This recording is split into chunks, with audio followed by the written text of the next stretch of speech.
ಮುಕೇಶ್ ಅಂಬಾನಿ ಮಾತ್ರ ಈ ರೀತಿ ಹಣ ಮಾಡಲು ಸಾಧ್ಯ. ಕಿಶೋರ್ ಬಿಯಾನಿ ಅವರ ಫ್ಯೂಚರ್ ಗ್ರೂಪಿನ 11 ಆಹಾರ ಮತ್ತು ದಿನಸಿ ಬ್ರ್ಯಾಂಡ್ಗಳನ್ನ ಖರೀದಿಸುವುದಕ್ಕೆ ಸುಮಾರು 25 ಕೋಟಿ ರೂಪಾಯಿ ವ್ಯಯಿಸಿದ ರಿಲಯನ್ಸ್ ರಿಟೈಲ್ ಕೆಲವೇ ದಿನಗಳಲ್ಲಿ ರಿಟೇಲ್ ಮಾರುಕಟ್ಟೆ ಮೌಲ್ಯದಲ್ಲಿ 3 ಲಕ್ಷ ಕೋಟಿಯಿಂದ 6 ಲಕ್ಷ ಕೋಟಿಗಳವರೆಗೆ ಏರಿಕೆ ಕಾಣ್ತು. ಅಂದ್ರೆ ಅದನ್ನ ಖರೀದಿಸಲು ಖರ್ಚು ಮಾಡಿದ ಮೊತ್ತಕ್ಕಿಂತ 10 ಪಟ್ಟು ಹೆಚ್ಚು, ಅಂದ್ರೆ ಸುಮಾರು $30 ಬಿಲಿಯನ್ ಹೆಚ್ಚಳ ಕಂಡಿತು. 2019 ಡಿಸೆಂಬರ್ನಲ್ಲಿ 500 ರೂಪಾಯಿಯಷ್ಟಿದ್ದ ರಿಲಯನ್ಸ್ ರಿಟೇಲ್ ಷೇರುಗಳು ಅನಧಿಕೃತ ಅಥವಾ ಗ್ರೇ ಮಾರುಕಟ್ಟೆಯಲ್ಲಿ 1250 ರೂಪಾಯಿಗೆ ವಹಿವಾಟು ನಡೆಸಲು ಆರಂಭಿಸಿತು.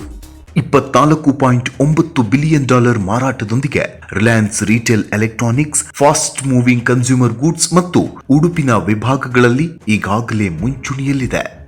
ಆದ್ರೆ ಫ್ಯೂಚರ್ ಖರೀದಿಯ ನಂತರ 30,000 ಕೋಟಿ ರೂಪಾಯಿ ಮಾರಾಟದೊಂದಿಗೆ $29.5 ಬಿಲಿಯನ್ ಏರಲಿದೆ. ಅಂದ್ರೆ ಭಾರತದ ಪಟ್ಟಿ ಮಾಡಿದ ಎಲ್ಲಾ ರಿಟೇಲ್ ವ್ಯಾಪಾರಿಗಳನ್ನ ಒಟ್ಟು ಸೇರಿಸಿದ್ರೆ ಅದಕ್ಕಿಂತಲೂ ಹೆಚ್ಚು. ಆದ್ರೆ ಒಂದಾನೊಂದು ಕಾಲದಲ್ಲಿ ಎಂಬಂತಿರುವ ಈ ಕಥೆಯಲ್ಲಿ ಎಲ್ಲವೂ ಚಿರಕಾಲ ಸಂತೋಷವಾಗಿರುತ್ತೆ ಅಂತ ನಂಬೋದು ಅಸಾಧ್ಯ. ಯಾಕಂದ್ರೆ ಫ್ಯೂಚರ್ ಗ್ರೂಪ್ ಅನ್ನ ರಿಲಯನ್ಸ್ಗೆ ಮಾರಾಟ ಮಾಡುವ ಮೂಲಕ ಬಿಯಾನಿ 2019ರಲ್ಲಿ ಅಮೆಜಾನ್ನೊಂದಿಗೆ ಮಾಡಿಕೊಂಡ ಒಪ್ಪಂದವನ್ನ ಉಲ್ಲಂಘನೆ ಮಾಡಿದಂತಾಗಿದೆ. ಅಮೆರಿಕದ ರಿಟೇಲ್ ವ್ಯಾಪಾರಿಯೊಬ್ಬ ಬಿಯಾನಿಯ ಹಿಡುವಳಿ ಸಂಸ್ಥೆಯಾದ ಫ್ಯೂಚರ್ ಕೂಪನ್ನಲ್ಲಿ 49% ಪಾಲನ್ನ ಸುಮಾರು 1,500 ಕೋಟಿ ರೂಪಾಯಿ ಕೊಟ್ಟು ಖರೀದಿಸಿದ್ರು. ಆ ಫ್ಯೂಚರ್ ಕೂಪನ್ನ 10% ಪಾಲು ಫ್ಯೂಚರ್ ರಿಟೇಲ್ನಲ್ಲಿದೆ. ಹಾಗಾಗಿ ಫ್ಯೂಚರ್ ಕೂಪನ್ನಲ್ಲಿ 49% ಪಾಲು ಹೊಂದಿರುವ ಅಮೆಜಾನ್ ಪರೋಕ್ಷವಾಗಿ ರಿಲಯನ್ಸ್ಗೆ ಮಾರಾಟವಾದ ವ್ಯವಹಾರದಲ್ಲಿಯೂ 5% ಪಾಲನ್ನ ಹೊಂದಿದೆ. ಫ್ಯೂಚರ್ ರಿಟೇಲ್ನೊಂದಿಗೆ ಬಿಯಾನಿ ಮಾಡಿಕೊಂಡ ಒಪ್ಪಂದದ ಪ್ರಕಾರ ಅಮೆಜಾನ್ಗೆ 3 ರಿಂದ 10 ವರ್ಷಗಳ ಕಂಪನಿಯ ವಹಿವಾಟಿನಲ್ಲಿ ಕನಿಷ್ಠ 26% ಸ್ವಾಧೀನಪಡಿಸಿಕೊಳ್ಳೋ ಅಧಿಕಾರ ಹಾಗೂ ಮೊದಲ ನಿರಾಕರಣೆಯ ಹಕ್ಕನ್ನ ನೀಡಿದೆ.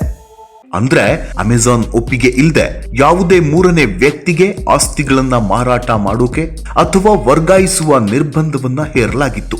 ಮೂಲಗಳ ಪ್ರಕಾರ ರಿಲಯನ್ಸ್ ಸೇರಿ ಇನ್ನು 15 ಪ್ರತಿಸ್ಪರ್ಧಿಗಳಿಗೆ ಫ್ಯೂಚರ್ ಗ್ರೂಪ್ ಅನ್ನ ಮಾರಾಟ ಮಾಡುವಂತಿಲ್ಲ ಎಂಬುದನ್ನ ಒಪ್ಪಂದದಲ್ಲಿ ಸ್ಪಷ್ಟವಾಗಿ ಉಲ್ಲೇಖಿಸಲಾಗಿದೆ.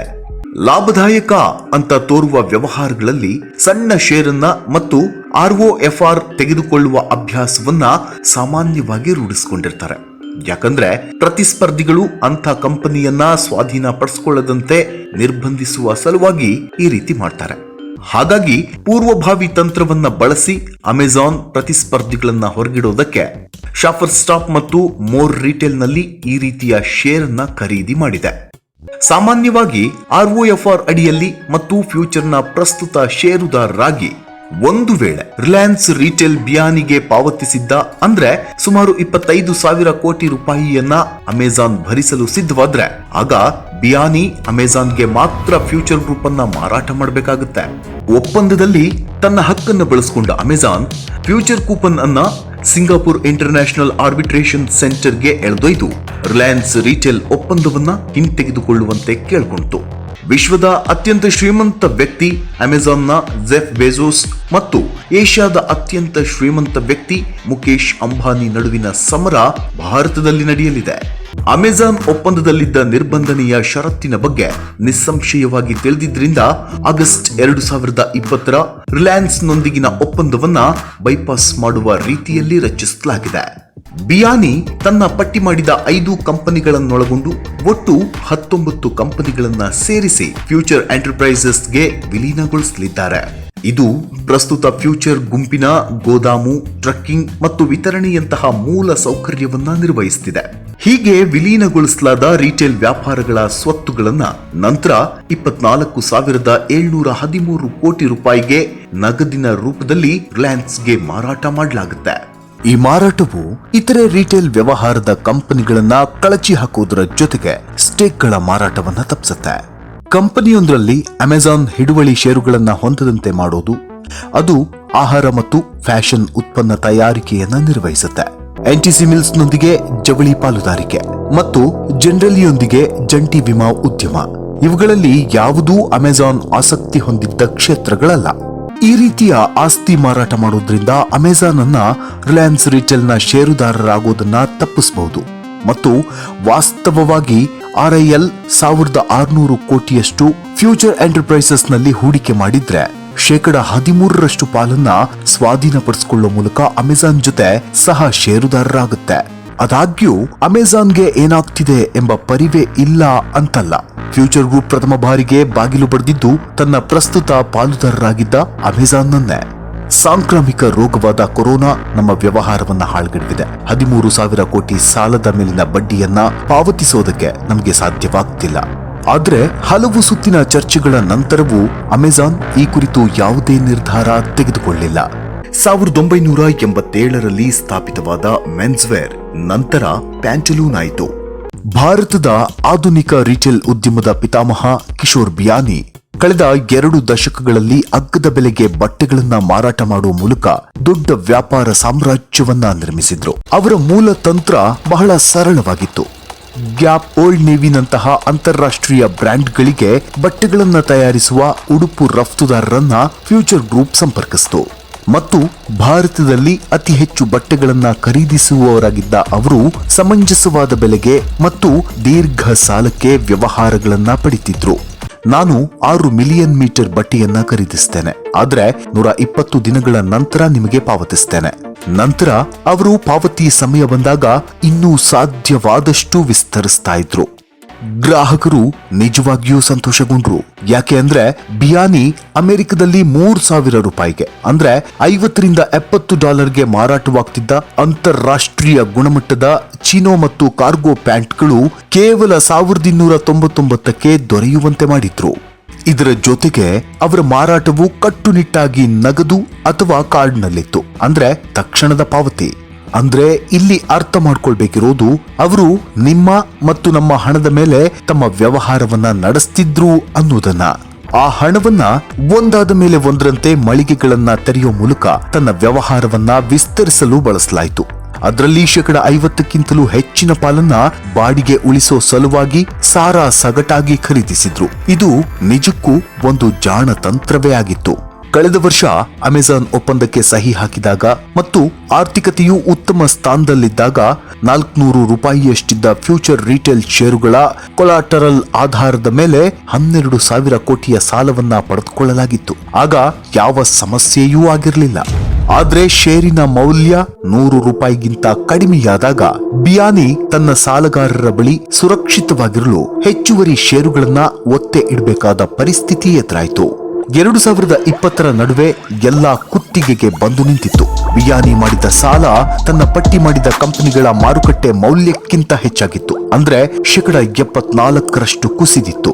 ಫ್ಯೂಚರ್ ಲೈಫ್ ಸ್ಟೈಲ್ ನಲ್ಲಿ ಬಿಯಾನಿ ಮತ್ತು ಅವರ ಕುಟುಂಬ ಹೊಂದಿದ್ದ ಒಟ್ಟು 46% ಸ್ಟೇಕ್ ಅನ್ನ ಒತ್ತೆ ಇಡಬೇಕಾಯಿತು ಮತ್ತು ಫ್ಯೂಚರ್ ರಿಟೇಲ್ ನಲ್ಲಿ 42% ಸ್ಟೇಕ್ ನಲ್ಲಿ 30%ಕ್ಕಿಂತಲೂ ಹೆಚ್ಚು ಸ್ಟೇಕ್ ಸಂಕೋಲೆಯಲ್ಲಿತ್ತು. ತನ್ನ ವಿಸ್ತೃತವಾಗಿದ್ದ ಸಾಮ್ರಾಜ್ಯದ ಅಂತಿಮ ಘಟ್ಟ ಕಾಣುವಂತೆ ಮಾಡಿದ್ದು ಕೋವಿಡ್. ಲಾಕ್ಡೌನ್ ಸಮಯದಲ್ಲಿ ಬಿಯಾನಿ 7,000 ಕೋಟಿ ಆದಾಯವನ್ನ ಕಳೆದುಕೊಂಡ್ರು. ನಾವು ನಮ್ಮನ್ನ ಉಳಿಯಲು ಯಾವುದೇ ದಾರಿ ಉಳಿದಿರಲಿಲ್ಲ. ಸಮಸ್ಯೆ ಅಂದ್ರೆ ಬಾಡಿಗೆ, ಅದು ನಿಲ್ಲುತ್ತಿರಲಿಲ್ಲ. ಇನ್ನು ಬಡ್ಡಿ, ಅದು ಕೂಡ ನಿಲ್ಲುವುದಿಲ್ಲ.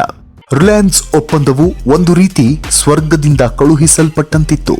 ಯಾಕಂದ್ರೆ ಮಾರ್ಚ್ 31, 2020ರವರೆಗೆ ಫ್ಯೂಚರ್ ಗ್ರೂಪಿನ ಸಂಪೂರ್ಣ ಸಾಲ ಮತ್ತು ಬಡ್ಡಿಯ ಹೊರೆಯನ್ನ ಭರಿಸೋದಕ್ಕೆ ಅಂಬಾನಿ ಒಪ್ಕೊಂಡ್ರು ಮತ್ತು ಇದರಿಂದ ಬಿಯಾನಿ ಮತ್ತೊಮ್ಮೆ 25,000 ಕೋಟಿಯಷ್ಟು ಶ್ರೀಮಂತವನ್ನಾಗಿಸುವ ಭರವಸೆ ನೀಡಿದ್ರು.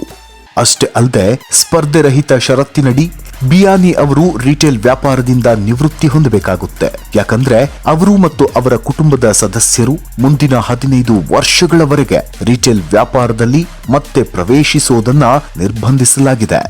ಇನ್ನು ಬಿಯಾನಿ ತನ್ನ ವೈಯಕ್ತಿಕ ಸಾಲವಾಗಿ ಮಾಡಿದ್ದ ಹೆಚ್ಚುವರಿ 11,900 ಕೋಟಿ ರೂಪಾಯಿ ಮತ್ತು ಫ್ಯೂಚರ್ ರಿಟೇಲ್ ಮಾಡಿರುವ ಸಾಲದ ಮೇಲಿರುವ ಬಡ್ಡಿಯನ್ನ ಏಪ್ರಿಲ್ 1, 2020ರಿಂದ ಒಪ್ಪಂದ ಮುಗಿಯುವವರೆಗೆ ಪಾವತಿಸುವ ಬಾಧ್ಯತೆಯು ಈ ಒಪ್ಪಂದದಲ್ಲಿ ಸೇರಿತ್ತು. ಫ್ಯೂಚರ್ RIL ಒಪ್ಪಂದವು ಬ್ಯಾಂಕುಗಳನ್ನ $3.2 ಬಿಲಿಯನ್ ಹೊಡೆತದಿಂದ ರಕ್ಷಿಸುತ್ತವೆ ಮತ್ತು ತಮ್ಮ ಹಣವನ್ನ ಸಂಪೂರ್ಣವಾಗಿ ಮರಳಿ ಪಡೆಯುವ ನಿರೀಕ್ಷೆಯಲ್ಲಿದೆ. ಆದ್ರೆ ಅವರ ಮೇಲಿರುವ ಮೊಕದ್ದಮೆಗಳು ಬ್ಯಾಂಕುಗಳನ್ನ ತಲ್ಲಣಗೊಳಿಸುತ್ತಿದೆ. ಅವರಲ್ಲಿ ಕೆಲವರು ಈಗಾಗಲೇ ಸಾಲಗಳನ್ನ ಎನ್ಪಿಎಗೆ ಮೊದಲು ಬರುವ SMA 1 ಅಥವಾ SMA 2 ಎಂದು ವರ್ಗೀಕರಿಸಿದ್ದಾರೆ. ಎನ್ಪಿಎ ಅಂದ್ರೆ 90 ದಿನಗಳಿಗಿಂತ ಮೇಲ್ಪಟ್ಟು ಕಟ್ಟದೆ ಹಾಗೆ ಉಳಿದಿರೋ ಸಾಲಗಳು. ಇದು ಫ್ಯೂಚರ್ನ ಮೌಲ್ಯಮಾಪನಗಳ ಮೇಲೆ ಪರಿಣಾಮ ಬೀರಬಹುದು. ಬಹುಶಃ ರಿಲಯನ್ಸ್ ನೊಂದಿಗಿನ ಒಪ್ಪಂದವನ್ನ ಸಹ ಅಪಾಯಕ್ಕೆ ಸಿಲುಕಿಸುತ್ತೆ. ಈಗಾಗಲೇ ಬಾಂಡ್ ಹೊಂದಿರುವವರಲ್ಲಿ ಉದ್ವಿಗ್ನತೆ ಶುರುವಾಗಿದೆ. 2025ರಲ್ಲಿ ಮುಕ್ತಾಯಗೊಳ್ಳುವ ಹೊರವಲಯದ 5.6% ಬಾಂಡ್ ಸರಣಿ ನವೆಂಬರ್ ಮಧ್ಯದಲ್ಲಿ 50%ಕ್ಕಿಂತ ಹೆಚ್ಚು ಇಳುವರಿ ನೀಡಿತು. ಆಗಸ್ಟ್ 31ರಂದು ರಿಲಯನ್ಸ್ ತನ್ನ ಸ್ವಾಧೀನ ಯೋಜನೆಯನ್ನ ಘೋಷಿಸಿದ ಬೆನ್ನಲ್ಲೇ 7.8% ಏರ್ತು. ಒಪ್ಪಂದದ ಭವಿಷ್ಯದ ಬಗ್ಗೆ ಹೂಡಿಕೆದಾರರಲ್ಲಿ ಕಳವಳವನ್ನ ಹೆಚ್ಚಿಸುತ್ತೆ. ಹೆಚ್ಚಿನ ಇಳುವರಿ ಅಪಾಯವನ್ನ ಹೆಚ್ಚಿಸುತ್ತೆ. ಮಾಜಿ solicitor general Harish salve future group ಅನ್ನ ಪ್ರತಿನಿಧಿಸಿದ್ರೆ, ಮತ್ತೊಬ್ಬ ಮಾಜಿ ಸಾಲಿಸಿಟರ್ ಜನರಲ್ ಗೋಪಾಲ್ ಸುಬ್ರಹ್ಮಣ್ಯಂ ಅವರು ಅಮೆಜಾನ್ ಅನ್ನ ಆರ್ಬಿಟ್ರೇಷನ್ ನಲ್ಲಿ ಪ್ರತಿನಿಧಿಸಿದ್ರು. ತುರ್ತು ಏಕ ನ್ಯಾಯಾಧೀಶರ ಪೀಠದ ಅಧ್ಯಕ್ಷತೆಯನ್ನ ಸಿಂಗಾಪುರದ ಮಾಜಿ ಅಟಾರ್ನಿ ಜನರಲ್ ಆಗಿದ್ದ VK ರಾಜಾ ಅವರು ವಹಿಸಿದ್ರು. ಅವರು ಮಾರಾಟವನ್ನ ತಡೆ ಹಿಡಿಯುವ ಮೂಲಕ ಅಮೆಜಾನ್ಗೆ ಮಧ್ಯಂತರ ಪರಿಹಾರವನ್ನ ನೀಡಿದ್ರು. ಫ್ಯೂಚರ್ ರಿಟೇಲ್ನ ಪ್ರಮುಖ ಸ್ವತ್ತುಗಳನ್ನ ಅಮೆಜಾನ್ ಒಪ್ಪಿಗೆ ಇಲ್ಲದೆ ರಾಜಿ ಮಾಡಲಾಗುವುದಿಲ್ಲ. ಫ್ಯೂಚರ್ ರಿಟೇಲ್ ಸರಪಳಿ ವಿಶಿಷ್ಟವಾಗಿದ್ದು ಮತ್ತು ಅಮೆಜಾನ್ಗೆ ಕಾರ್ಯತಂತ್ರದ ಮೌಲ್ಯವನ್ನ ತಂದುಕೊಡುತ್ತೆ. ಮಧ್ಯಂತರ ಆದೇಶವು 90 ದಿನಗಳವರೆಗೆ ಮಾನ್ಯವಾಗಿರುತ್ತೆ. ಈ ಅವಧಿಯಲ್ಲಿ ಅಂತಿಮ ಆದೇಶವನ್ನ ರವಾನಿಸಲಾಗುತ್ತೆ. ಕಾಪಾಡಿ. ಅಮೆಜಾನ್ ಒಂದು ರೀತಿ ತೊಟ್ಟಿಯಲ್ಲಿರುವ ನಾಯಿಯಂತೆ ವರ್ತಿಸುತ್ತಿದೆ ಎಂದು ಫ್ಯೂಚರ್ ವಾದಿಸಿತು. ಫ್ಯೂಚರ್ ಗ್ರೂಪಿನ ಆರ್ಥಿಕ ಸ್ಥಿತಿ ಬಗ್ಗೆ ಅಮೆಜಾನ್ಗೆ ಚೆನ್ನಾಗಿ ತಿಳಿದಿತ್ತು. ಆದ್ರೂ ಅದು ಇತರರಿಂದ ಹಣವನ್ನ ಸಂಗ್ರಹಿಸುವುದಕ್ಕೆ ಅಡ್ಡ ಮಾಡಿತು. ಇದು ದುರುದ್ದೇಶ ಸ್ವಭಾವವಾಗಿದೆ. ಫ್ಯೂಚರ್ ರಿಟೇಲ್ ಷೇರುಗಳನ್ನ ಖರೀದಿಸುವ ಅಮೆಜಾನ್ನ ಒಪ್ಪಂದದ ಹಕ್ಕುಗಳು 2022ರ ನಂತರವೇ ಜಾರಿಗೆ ಬರುತ್ತವೆ ಮತ್ತು ಭಾರತದ ಈ ಬಹು ಬ್ರ್ಯಾಂಡಿನ ರಿಟೇಲ್ ಇ-ಕಾಮರ್ಸ್ ನಲ್ಲಿ ಅಮೆಜಾನ್ನ ಹೂಡಿಕೆಗೆ ಮಿತಿಗಳಿವೆಯಾದ್ರಿಂದ ಅದು ಅವರಿಗೆ ಒಂದು ಮಾರ್ಗವನ್ನ ಸೂಚಿಸಿತು. ಫ್ಯೂಚರ್ ಗ್ರೂಪ್ಗೆ ಬೇಕಿರುವ ಹೊಸ ಹೂಡಿಕೆದಾರರನ್ನ ಹುಡುಕಿಕೊಡಲು ಸಹಾಯ ಮಾಡಲು ಅಮೆಜಾನ್ ಮುಕ್ತವಾಗಿದೆ. ಅಮೆಜಾನ್ನ ಈ ನಿರ್ಧಾರದ ಕುರಿತು ಪ್ರಸ್ತಾವನೆ ಸಲ್ಲಿಸುವಂತೆ SIAC ಕೇಳಿದೆ. ಫಲಿತಾಂಶವು ನಿಮ್ಮ ಪರವಾಗಿದ್ರೆ ಫ್ಯೂಚರ್ ರಿಟೇಲ್ಗಾಗಿ ನಿಮ್ಮ ಯೋಜನೆಗಳ ರೂಪುರೇಷೆ ಮಾಡಿ. ರಾನ್ಬಾಕ್ಸಿಗೆ SIAC $550 ಮಿಲಿಯನ್ ದಂಡ ವಿಧಿಸಿದಾಗ ಆ ತೀರ್ಪನ್ನ ಭಾರತದಲ್ಲಿ ಪ್ರಶ್ನಿಸಲಾಯಿತು. ಆದರೆ ಈ ನಿರ್ಧಾರವನ್ನ ಭಾರತೀಯ ನ್ಯಾಯಾಲಯವೂ ಎತ್ತಿ ಹಿಡಿದಿತ್ತು. ಅದೇ ರೀತಿ ಫ್ಯೂಚರ್ ಗ್ರೂಪ್ ಕೂಡ ದೆಹಲಿ ಹೈಕೋರ್ಟ್ನಲ್ಲಿ ಸವಾಲು ಎಸೆದಿದ್ದು ರಿಲಯನ್ಸ್ ರಿಟೇಲ್ ಅನ್ನು ಮೊಕದ್ದಮೆಯಲ್ಲಿ ಶಾಮೀಲು ಮಾಡಿದೆ. ಒಪ್ಪಂದ ಇರೋದು ಅಮೆಜಾನ್ ಹಾಗೂ ಫ್ಯೂಚರ್ ರಿಟೇಲ್ನ ಕೆಲ ಪ್ರಮೋಟರ್ಗಳ ನಡುವೆಯೇ ಹೊರತು ಫ್ಯೂಚರ್ ರಿಟೇಲ್ ಜೊತೆ ಅಲ್ಲ. ಹಾಗಾಗಿ ಆದೇಶವು ನಮಗೆ ಅನ್ವಯಿಸುವುದಿಲ್ಲ. ಇದರ ಮಧ್ಯೆ ಭಾರತದ ಸ್ಪರ್ಧಾ ಆಯೋಗ ರಿಲಯನ್ಸ್ ಆಕ್ವಿಸಿಷನ್ ಬಿಡ್ ಅನ್ನ ಅನುಮೋದಿಸಿದ್ರಿಂದ ಅಮೆಜಾನ್ಗೆ ಮತ್ತಷ್ಟು ಹೊಡೆತ ಬಿದ್ದಿತ್ತು. ಆರ್ಬಿಟ್ರೇಷನ್ಗೂ ನಮಗೂ ಯಾವುದೇ ಸಂಬಂಧವಿಲ್ಲ. ನಾವು ಆದಷ್ಟು ಬೇಗ ಈ ಒಪ್ಪಂದವನ್ನ ಪೂರ್ಣಗೊಳಿಸುತ್ತೇವೆ. ಅಮೆಜಾನ್ ಸದ್ಯ ತಡೆಯಾಜ್ಞೆಯನ್ನ ಜಾರಿಗೆ ತರಲು ಹೈಕೋರ್ಟ್ನ ಮೊರೆ ಹೋಗಬಹುದು. ಹೀಗಾದ್ರೆ 4 ಸಂಭವನೀಯ ಆದೇಶ ಹೊರಬರಬಹುದು. RIL ತ್ವರಿತವಾಗಿ ಅನುಮತಿಗಳನ್ನ ನೀಡಿ ಮತ್ತು ಒಪ್ಪಂದವನ್ನ ಪೂರ್ಣಗೊಳಿಸುತ್ತೆ. ಫ್ಯೂಚರ್ನಿಂದ ದಂಡವನ್ನ ಸ್ವೀಕರಿಸಲು ಅಮೆಜಾನ್ ಒಪ್ಪುತ್ತೆ. ಒಪ್ಪಂದಕ್ಕಾಗಿ ಅಮೆಜಾನ್ ಬೇರೆ ಪಾಲುದಾರರನ್ನ ಹುಡುಕುತ್ತೆ. ಒಪ್ಪಂದವು ವಿಳಂಬವಾಗುತ್ತೆ ಮತ್ತು ಫ್ಯೂಚರ್ ಗ್ರೂಪ್ ಕುಸಿಯುತ್ತೆ. ಈಗಾಗಲೇ ಪ್ರತಿಸ್ಪರ್ಧಿಗಳು ತಮ್ಮ ನಡೆಯನ್ನ ಪ್ರಾರಂಭಿಸಿದ್ದಾರೆ. ಕೆಲವೇ ದಿನಗಳಲ್ಲಿ ಫ್ಲಿಪ್ಕಾರ್ಟ್ ಆದಿತ್ಯ ಬಿರ್ಲಾ ಫ್ಯಾಷನ್ ನಲ್ಲಿ 8% ಖರೀದಿ ಮಾಡಿದೆ ಮತ್ತು ರಿಟೇಲ್ ಅನ್ನ 1500 ಕೋಟಿ ರೂಪಾಯಿಗೆ ಖರೀದಿಸೋದ್ರ ಜೊತೆಗೆ ROFR ಷರತ್ತಿಗೂ ಸಹಿ ಹಾಕಿದೆ. ಆನ್ಲೈನ್ ಔಷಧಿಯ ರಿಟೇಲ್ ವ್ಯಾಪಾರಿಯಾದ 1mgಯಲ್ಲಿ ಗಣನೀಯ ಪಾಲನ್ನ ಹೊಂದಲು ಮತ್ತು ಸುಮಾರು $500 ರಿಂದ $700 ಮಿಲಿಯನ್ ಪಾವತಿಸಿ ಬಿಗ್ ಬಾಸ್ಕೆಟ್ನಲ್ಲಿ ಬಹುಪಾಲನ್ನ ಖರೀದಿಸಲು ಟಾಟಾ ಎದುರು ನೋಡ್ತಿದೆ. ವಿಚಿತ್ರವೆಂದ್ರೆ ಕೆಲವೇ ತಿಂಗಳುಗಳ ಹಿಂದೆ ಅಂದ್ರೆ ಸೆಪ್ಟೆಂಬರ್ 2019ರಲ್ಲಿ ಬ್ಲೂಮ್ಬರ್ಗ್ ನ್ಯೂಸ್ ಹೀಗೆ ವರದಿ ಮಾಡಿತ್ತು. ರಿಲಯನ್ಸ್ ರಿಟೇಲ್ನ 40% ನಿಮಗೆ $20 ಬಿಲಿಯನ್ ನೀಡಲು ನಾವು ಸಿದ್ಧರಿದ್ದೇವೆ. ಬೆಲೆ ತುಂಬಾ ಹೆಚ್ಚು ಹೇಳ್ತಿದ್ದೀರಿ ಎಂದೆನ್ನಿಸುತ್ತಿದೆ. ರಿಲಯನ್ಸ್ ರಿಟೇಲ್ ಯಾವ ರೀತಿ ನಿರ್ಧಾರ ತೆಗೆದುಕೊಳ್ಳುತ್ತೆ ಅನ್ನೋದನ್ನ ನೋಡೋಕೆ ಅಮೆಜಾನ್ ಕಾಯುವ ಆಟವಾಡ್ತಿದೆಯೇ? ಕಾನೂನಾತ್ಮಕ ಒಪ್ಪಂದದ ಅಂಶಗಳ ಮೂಲಕ ರಿಲಯನ್ಸ್ ಚಿಂತನೆ ನಡೆಸಿದೆಯೇ? ಬಿಯಾನಿ ಬಹಳ ಎಚ್ಚರಿಕೆಯಿಂದ ಕಟ್ಟಿದ ತನ್ನ ಸಾಮ್ರಾಜ್ಯವನ್ನ ಉಳಿಸ್ಕೊಳ್ತಾರಿಯೇ?